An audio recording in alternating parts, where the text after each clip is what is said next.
Welcome everybody. My name is Brecht. I'll be giving a talk about my project Rinohtype. It's a project I've been working on since 2008. I was doing a PhD back then. I was using LaTeX and I was kind of getting fed up with it because of the difficult error messages and difficulty to create a custom style. So these were the reasons I started working on Rinohtype. Now finally, after all these years, it's in a kind of beta stage, so it's more or less ready for general use. So what is it? If you're not familiar with, if you're familiar with LaTeX, you will know how it works. It's a batch document processor. As an input, it takes a structured document. This can be a restructured text or a markdown format. Besides these lightweight markup formats, it also accepts, or there's a very simple front end for docbook files, and there's also a commercial front end for data files, which is an XML format that is used by technical writers. Of course, besides the text stored in the structured document, we can also provide images. Rinohtype accepts PDF, PNG, and JPEG images. If you want to use other bitmaps, you can do so if below is installed. To style the output, Rinohtype depends on style definition in the form of a style sheet and a document template. These are both in plain text files in INI format. And besides these style definitions, we also require fonts. And Rinohtype supports the most common font formats such as OpenType, TrueType, and the PostScript Type 1 format. So combining these inputs, Rinohtype will produce an output that is a PDF document. An example of its usage, Rinohtype comes with a command line tool called Rhino. We can pass a restructured text document or the file name of a restructured text document to it, and Rhino will render it to a PDF file and tell you about it like this. It also accepts common mark, so common mark markdown files. You can see that that Rhino also accepts some options. We'll go over them later. For example, this one renders a document to an A5 paper format. It also presents the progress using a progress bar, so you can see how long it will take to render the document. Besides the command line tool, there is also a Sphinx builder. This is basically a drop-in replacement for the LaTeX builder, so you do not require to have a large LaTeX installation to produce PDFs from Sphinx anymore. You can use it like this, using the Sphinx build command. You just pass the Rhino option, Rhino to the builder option of Sphinx build, along with the source directory and the output directory. I will also give an example of this further on. As for installation, Rinohtype works on Python 3 only, Python 3.3 and up to be precise. It's written in pure Python, so there's no compilation required, and it depends on just a couple of external packages. So there's packages for common mark or markdown support for restructured text that is handled by docutils, and then there's pure PNG to parse PNG files. And besides that, Rinohtype also packages fonts separately, so these are also installed when you install Rinohtype.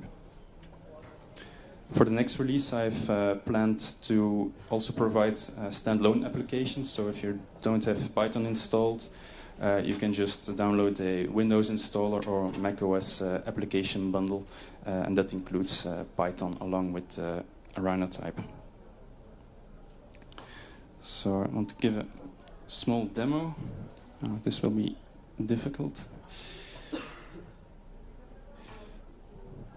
So in this folder we have an example restructured text file.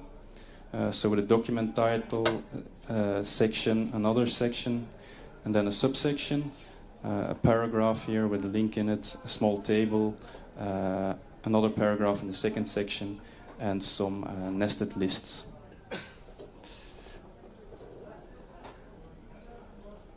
So we can just call Rhino, passing it the file name. And you can see it has to render the document twice, and this is to make sure that page references are handled correctly. You know, with LaTeX, if you're familiar with LaTeX, you know you have to run it a couple of times. Rhinotype handles this transparently, and you mostly need 2 runs for a single document. If we run it again, it will only need a single pass because it writes a cache file storing reference information. Then for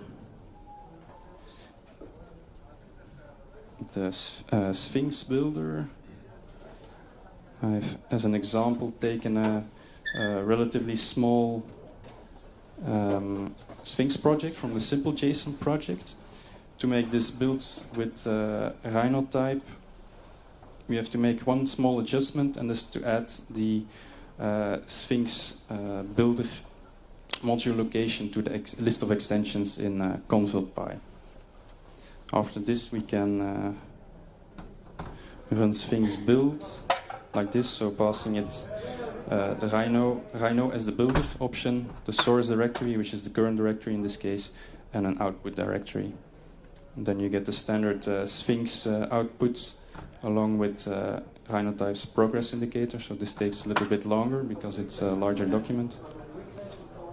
And again, there's a second pass.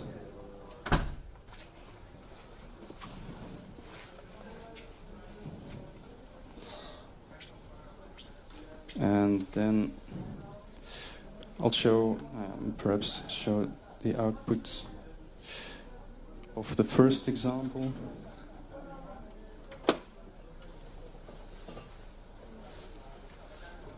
So this Rhino by default uses the article template, which consists of a title page. So we have document title here that was specified in this restructured text document, along with the date. Then we have a table of contents, which is hyperlinked to the pages and also lists the pages as you'd expect.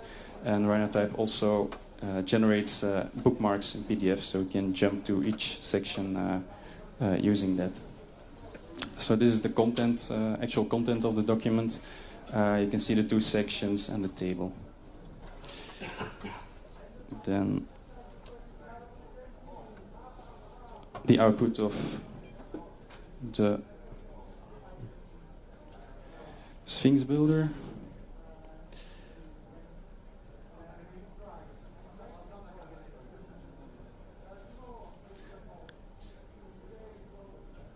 So this uses the book template by default, which can be configured.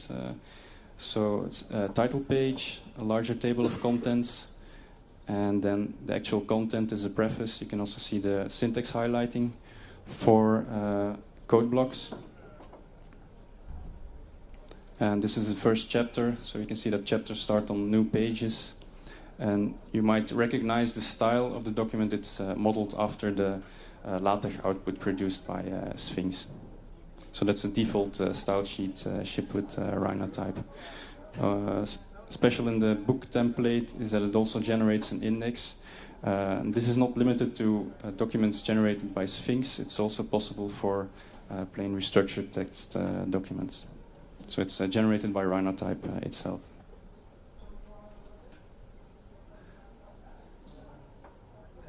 So let's go back to the presentation. So this is a summary of what I've shown. For the Sphinx builder, it basically uses the LaTeX document definition in conv.py. So if you have LaTeX output configured, Rhinotype will interpret this configuration. You only have to add it to the list of extensions. So suppose we want to change the style of the output. First, we need to know how Rhinotype handles this. In fact, it's very similar to CSS, where we select the elements on the page using selectors, and this is performed in the document tree. So at the front end, it creates a document tree, which is then transformed to internal representation in Rhinotype to another document tree. And this one, for this sample document, is displayed on the right. We have the 2 sections, each with a unique ID. The subsection, and you have the heading of the section, paragraph, table over here, and the list over here. So once we have this, we can start selecting elements. Oh, let me first say that paragraphs are also included in this document tree, and they also consist of a tree to represent nested styling. So this paragraph above with nested styling is represented in this tree. So we have, for example, the simple text without styling, and then there's this whole part is emphasized, that's this one, and part of that is then strongly emphasized, and so on. So this basically completes the tree shown above in the previous slide. So we can match elements based on their context, just like in CSS. Each element in this tree is called a flowable, which is flowed onto a page, and it can adapt to the width of the page or center itself inside the available width. Also, each element in this tree is a Python object, and so this is a class name. So these selectors are basically Python source code. Using operator overloading, we can use this to construct selectors. So for example, this one represents a table cell, or represents a paragraph that's a direct child of a table cell by using the / notation. So it selects in this tree this paragraph, for example. We can use the ellipsis that's provided by Python to match multiple levels of elements, and this selects then all paragraphs that are part of a list. So as well as this list item in the enumerated list, it also matches the paragraph in the bulleted list. We can also match elements based on their style. Style is similar to HTML's ID or class attributes. For example, enumerated lists, as you can see, they are the same object. Enumerated and bulleted lists are the same flowable, but their style is different. So this is enumerated and this is bulleted, and that's basically the enumerated is provided by styling it as an enumerated list. And it's selected like this using this class method called like, and then passing the style name. We can also match arbitrary attributes, such as the level. The section has a level attribute specified that specifies its level in the hierarchy. So this is a level 2 section, so this is a level 1 section, as well as this one, so it's not selected, but this one is subsection is a level 2 section, and we select the heading below it, so it matches this element. We can do some more complex things like this, but I will not go into detail about this. Different from CSS is that rinohtype provides an extra level of abstraction. So instead of specifying selectors in a style sheet, we first map the selectors to style names. This has two advantages. They provide a descriptive name. And second, these matchers that collect all these selectors and map them to style names can be reused by multiple style sheets. So this saves some work. We can also reuse style names in new selector definitions. So line block over here is defined like this, and if we combine them, we can map that to a nested line block. There's some more examples given, but they're pretty straightforward. Then onto the style sheet. As I said, it's a basic text file in INI format. So a style sheet starts with the style sheet section, and we can give it a name. It also supports variables. So, for example, we can define a variable sans typeface to specify which font to use for all sans serif typefaces in the document. So if we use this variable in style definitions later on, we only need to change this one. Same for color blue, which can later be changed easily. Then we define a default paragraph style. So except for these two sections, all of the other sections, they should map to style names that are defined in a matcher. Except for this one, it is not specified in the matcher, and that's why we have to specify that it's a paragraph style. Why? Because this is used as a base for other styles. So we can define some font properties, some settings regarding to typesetting, text alignment, how to align the text horizontally. Then we have the body style. This is a style for body paragraphs, so most of the paragraphs in your document. It has the base style, default as the base style, so it basically inherits all of these properties and adds the space above property. And then we also have an inline text style for emphasized text, and this sets the font's length to italic. We also support inheritance in style sheets, so mostly you will use a style sheet that is shipped with rinohtype or provided separately. You can inherit from this simply by specifying the base. So Sphinx is a style sheet that is included with rinohtype, and you can just specify it by name. You can also specify others by file name, for example. We can override variables. So, for example, we replace all sans typefaces with droid sans in this style sheet. And we also override emphasized text. Note that this inherits all properties of the emphasized text or emphasis style of the base style sheet, and additionally sets the font color. So text will be italic and receive a color. If you don't want to inherit the properties of the base style sheet style, you can set base to default style as indicated here. So this will only changes the font color and not the font weight as was done in the base style sheet, for example. How much time is left? 10 minutes, okay. So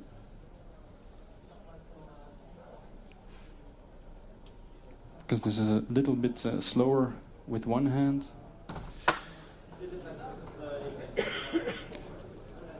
So suppose we want to change some of the properties of the restructured text document I've shown before.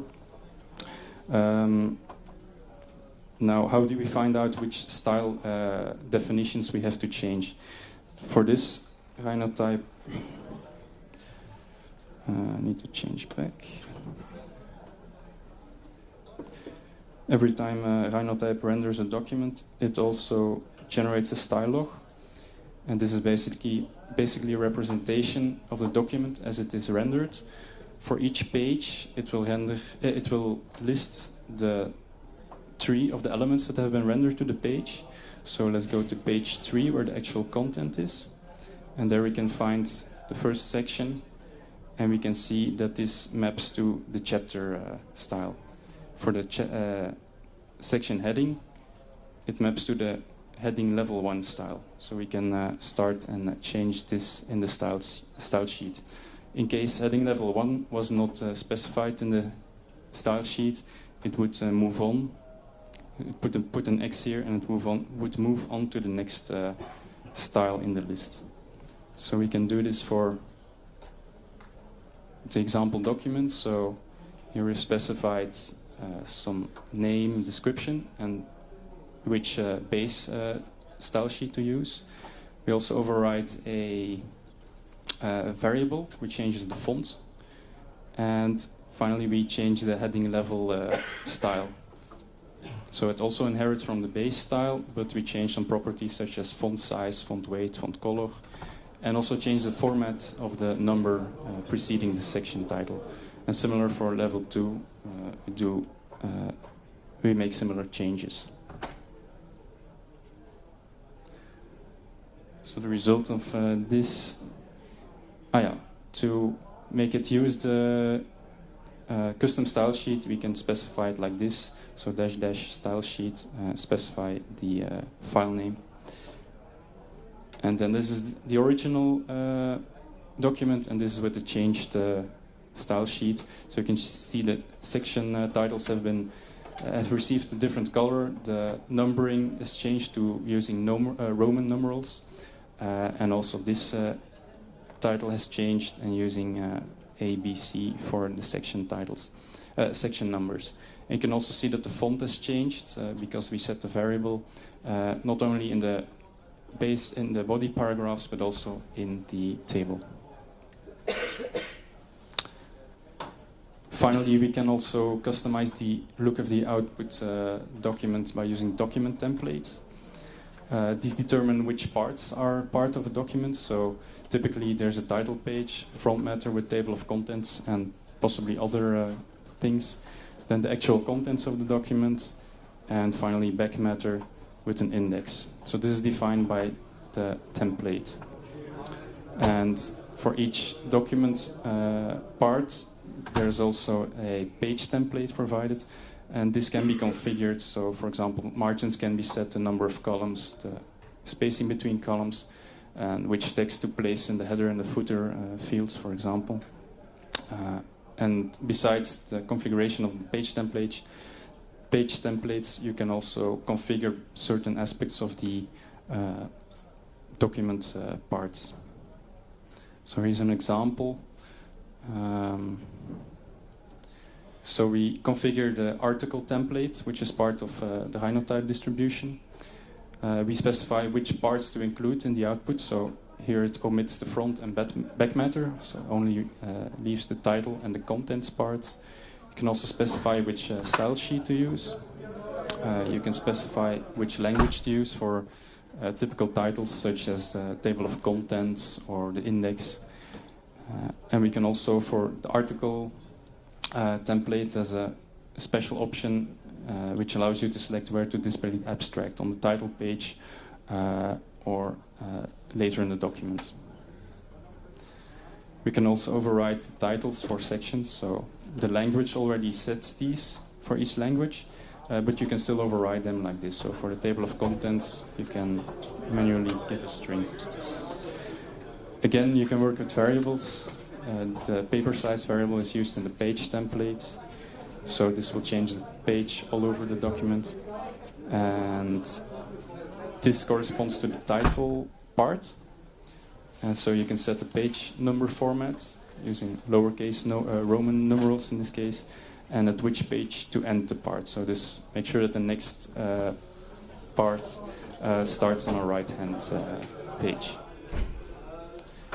And for the title page template, you can set the margins. For example, top margin is changed here, and you can even set a background using this PDF image, and we can set the scale option to fill or fit the page, for example. So this is an example of style for the rinotype manual I've been working on, and it shows what is possible. So using margins and indentation in a smart way, you can obtain this kind of result. It also changes the link color, etc. And this is using a background for the title to make it a little bit more nice. And this is then a page spread with a left page and a right page. So it changes the footers separately for the left and the right hand pages to obtain this result. Now all of these things like style sheets and document templates, they are handled similarly by Rhinotype. They are called resources, and they can be retrieved by name, so by entry point. So these can be provided in separate packages on PyPI and then used in documents by just referring to them by name. You can find out which of them are installed by using the appropriate list options. Also, the front ends are handled in this way. So in the future, I hope to enable to automatically install fonts, for example, from PyPI when it's being used by documents, so you don't have to manually install it when you retrieve a document and render it. So that's it. Some more references and contact information. Do we have still time for questions? A couple of questions.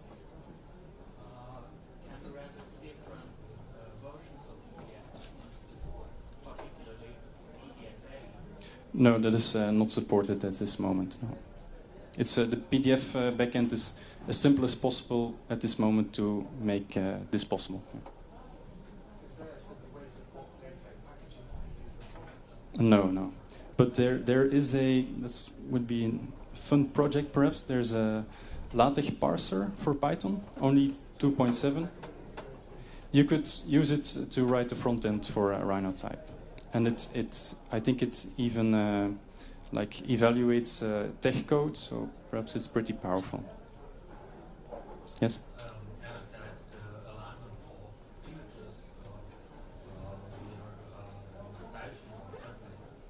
Sorry, can you repeat the question?